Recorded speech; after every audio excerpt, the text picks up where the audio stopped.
Alhamdulillah kita sudah nyampe ke Sijati Farmhouse.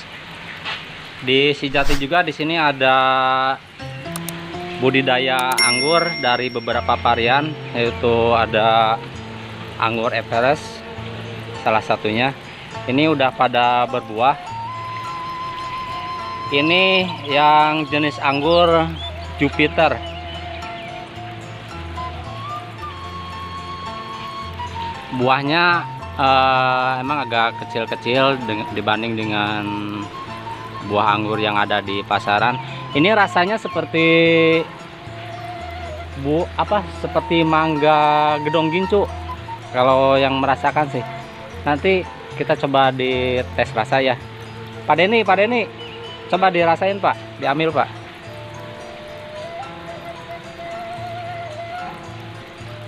Coba tes rasa Pak.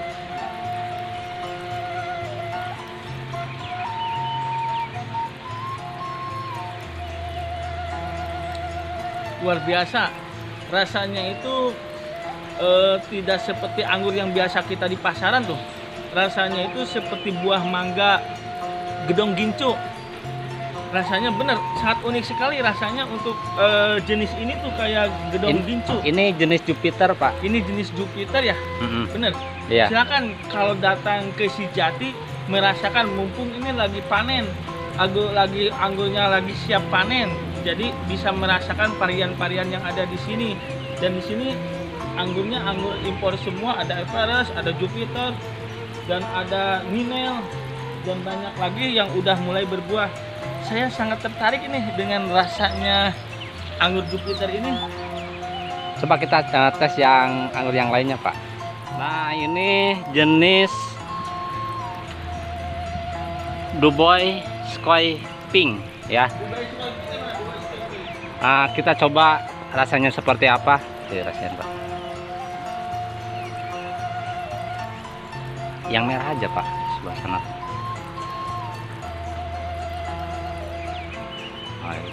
Ini jenis Dubois Sky Pink. Ini dari Eropa ini. Rasa apa Pak? Ini rasanya belum teridentifikasi ya, karena mungkin belum terlalu tua. Jadi rasanya kayak manis-manis asam aja gitu, manis-manis asam. Tidak seperti yang tadi Jupiter gitu. Udah teridentifikasi rasanya, udah sangat Familiar. jelas sekali familiar dengan rasa buah gedong gincu gitu. Ya mudah-mudahan untuk beberapa hari ke depannya setelah matangnya full bisa kerasakan, teridentifikasi rasanya akan ke arah kemana gitu. Kalau ini seperti anggur ya masih ada rasa manis asam gitu, mungkin itu. Oke, ini sekarang coba kita tes rasa anggur jenis Ninel nih. Ini Pak ada ini nih. Sama Ninel juga, ini anggur dari impor, ini dari Ukraina. Dan alhamdulillah di sini dibudidayakan sangat subur sekali. Mungkin kemampuan dari yang membudidaya bisa menyesuaikan dengan habitatnya atau tempat tumbuhnya Ninel sendiri, sehingga di tempat jauh dari daerahnya atau jauh dari negaranya, Ninel ini bisa tumbuh dengan bagus sekali. Kita coba ya rasanya.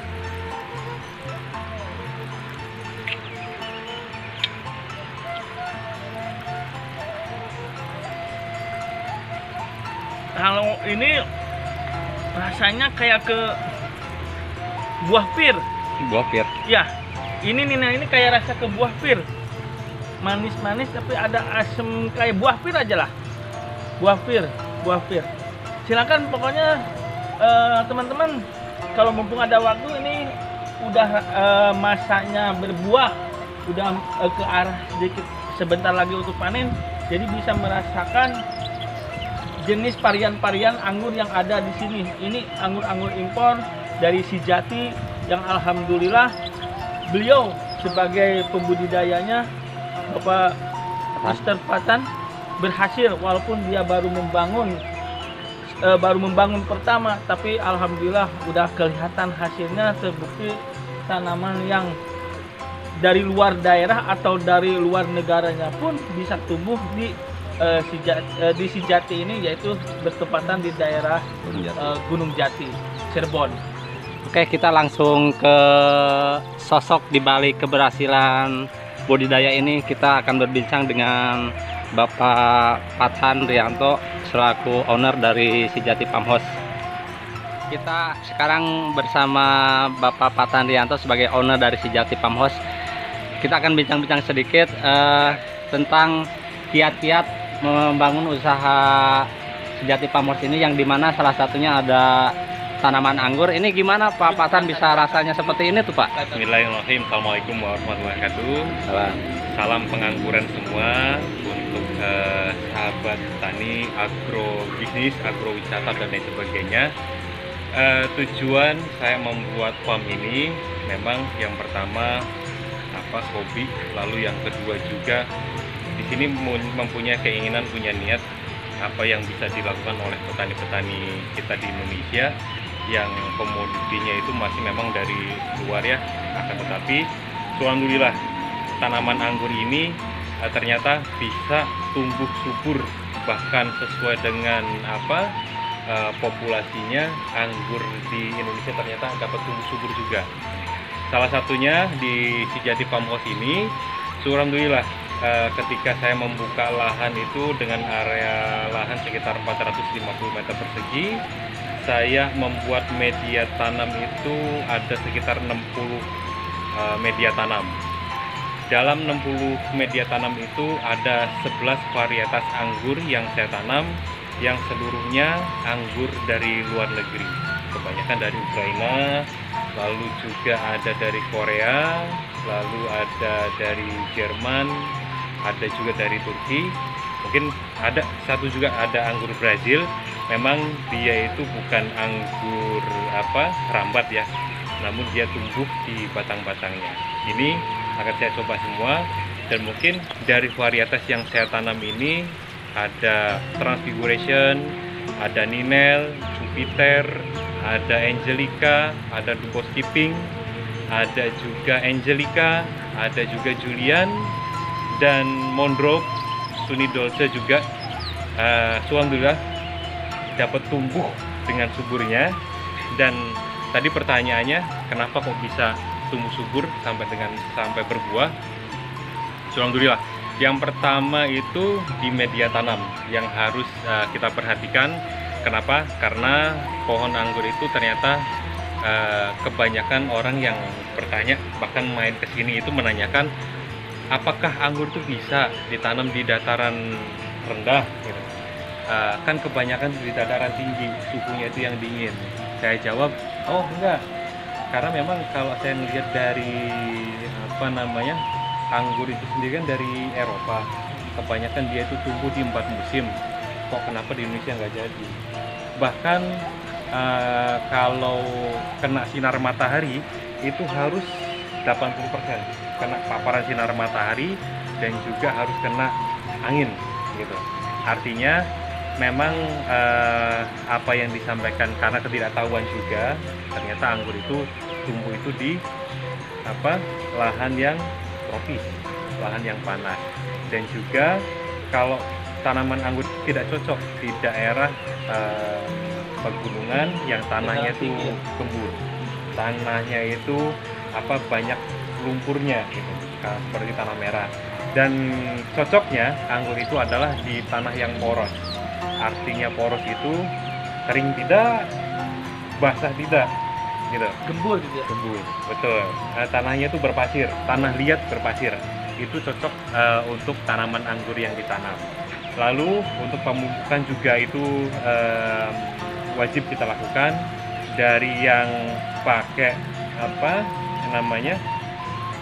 pakai yang alami atau pakai yang kimia pun masih tetap pakai. Bagaimana memacu biar tanaman anggur itu tumbuh dengan subur sesuai dengan fase-fasenya tentunya.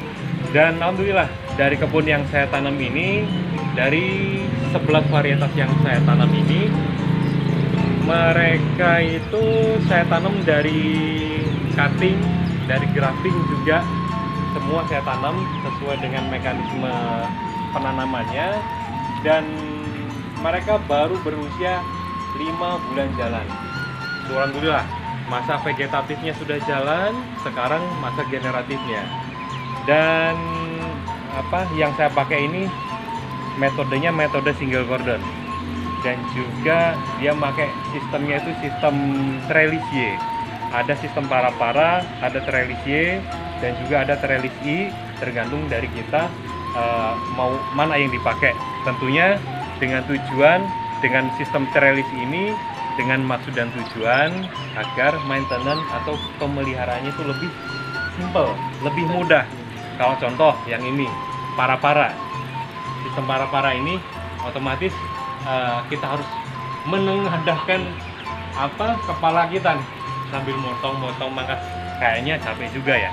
Makanya dengan ergonomisnya kurang itu ya. betul, sistem trellisye ini untuk mempermudah dan juga meringankan kita untuk maintenance, tentunya untuk pemeliharaan. Perlu diketahui juga dari sistem trellis ini sengaja saya paksakan ya, artinya saya rekayasa agar buahnya itu tumbuh, ikut kita Mas. Buahnya itu semuanya itu tumbuh di sini semua rata. Nah ini salah satu metode trellisnya ini. Ya di batang, dekat batang induk ya. Tuh dekat di batang induk. Lalu saya manfaatkan juga dengan sistem single cordon. Nah ini disebut dengan batang inti ya, atau batang apa namanya? Batang induk enggak? Batang induk, ya. Primer. Batang primer, lalu saya bentuk ke batang sekunder, lalu tersier. Nah di batang tersier inilah bakal tumbuh bunga dan tumbuh beri, tumbuh buah anggurnya. Oke, ini di pemeliharaan.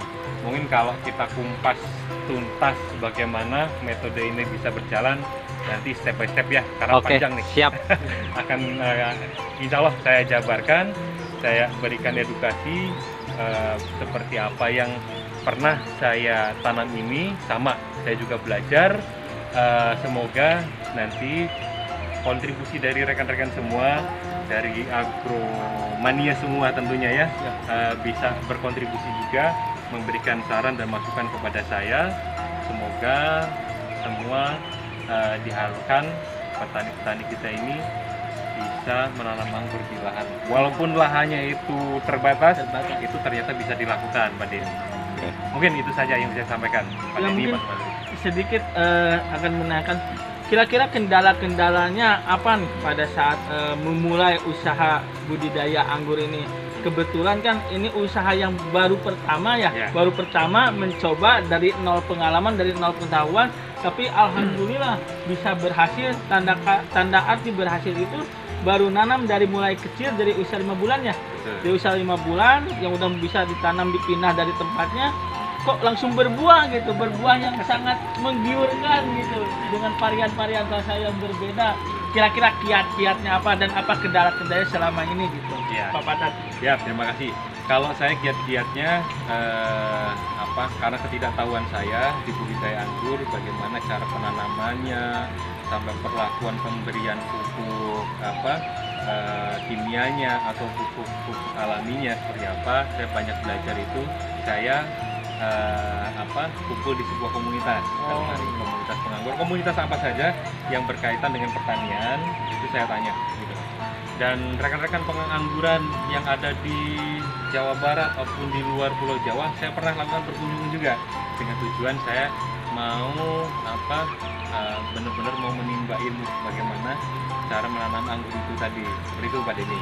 Lalu dari rekan-rekan itu juga saya diberikan merchandise, oleh-oleh untuk dibawa pulang, seperti halnya cutting. Saya diajarkan menyemai, saya diajarkan bagaimana cara mengcutting batang anggur yang baik dan benar, saya juga diajarkan. Dari pengalaman itu saya coba praktekkan di sini.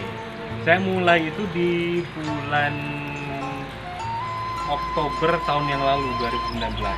Saya saya coba berkunjung-kunjung ke rekan pengangguran yang akhirnya di awal bulan Februari saya mulai menyemai cutting anggur, menggrafting anggur.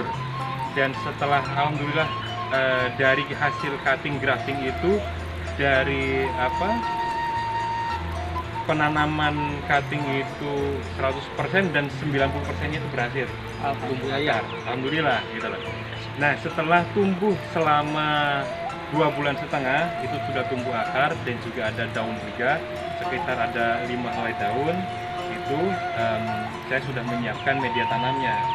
Media tanam juga ternyata nggak sembarangan, Pak Denny. Mungkin Mas Pak tadi nanti kedepannya kita bisa belajar untuk cara-cara media tanamnya atau kendala-kendala yang selama ini dilakukan untuk bisa menghasilkan anggur walaupun baru untuk berbudidaya anggur ini, karena kita juga punya komunitas. Dan saya sedikit bocoran nih, kira-kira prospek untuk bisnis anggur itu seperti apa? Oke, kalau kita bicara proses dan juga hasil, memang hasil sih paling terakhir ya. Iya. Akan tetapi memang kalau prosesnya itu sendiri tidak sesuai dengan prosedurnya, maka bagaimana kita akan memperoleh hasil gitu. Yang pertama itu menyediakan bibit dari tanaman anggur yang varietasnya itu sudah jelas, sudah valid bahwa anggur tersebut contoh varietasnya itu Jupiter, Ninel, Transfiguration atau dan lain sebagainya, itu valid gitu bibitnya. Lalu yang kedua, menyiapkan media tanam. Media tanam itu adalah tanahnya yang seperti saya ulas tadi harus dibuat kedalaman 50 kali 50 cm, lalu kita biarkan terkena paparan sinar matahari. Dan untuk agar pH-nya itu standar ya, 7 pH, itu menggunakan kapur dolomit. Kita tebar, biarkan kena sinar matahari kurang lebih 1 minggu. Setelah itu, setelah lubang itu dibiarkan ditabur dolomit, kena panas, lalu siapkan pupuk fermentasi. Pupuk fermentasinya apa? Yang pertama kohe, kotoran hewan. Lalu yang kedua kapur dolomit juga, P4, molase, sama Ponca atau SP36.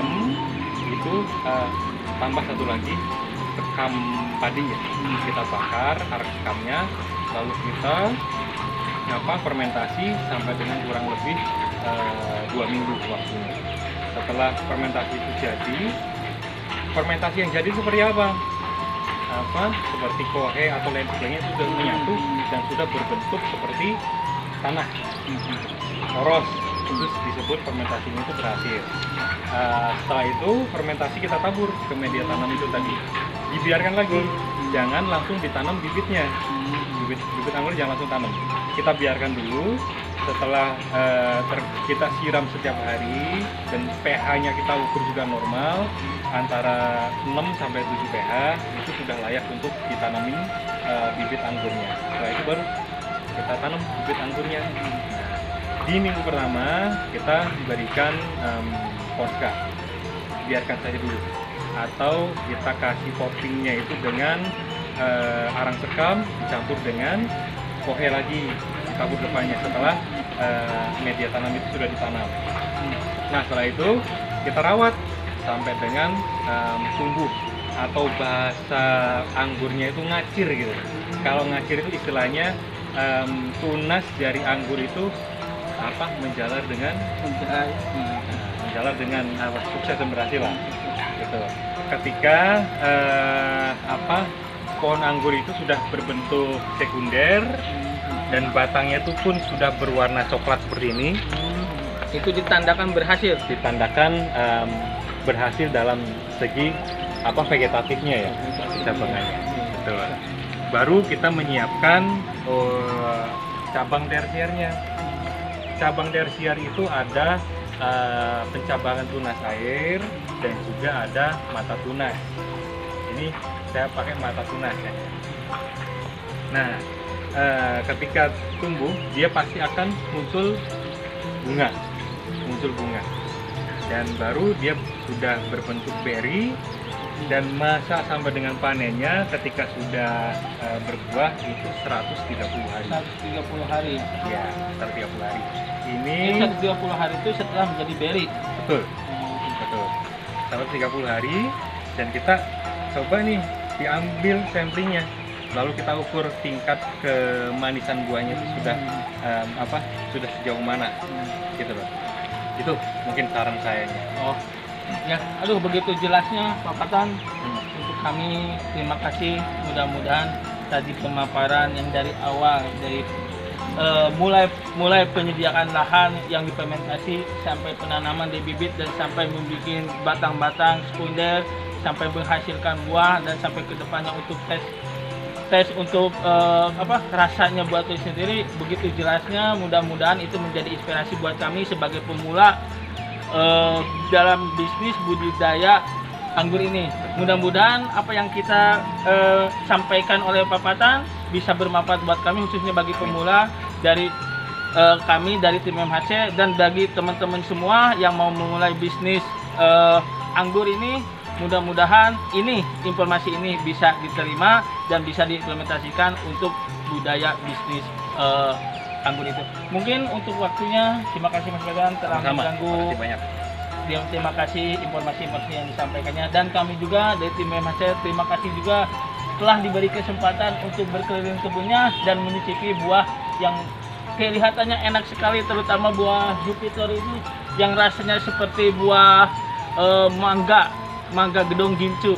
Bagi teman-teman semua pencinta channel WMHC channel dan Agromania, silakan berkunjung ke Sijati, yaitu di Desa Gunung Jati. Mudah-mudahan informasi yang saya sampaikan bisa bermanfaat. Jangan lupa subscribe, like, dan share. Mudah-mudahan ada informasi selanjutnya yang bisa dibagi untuk teman-teman semua.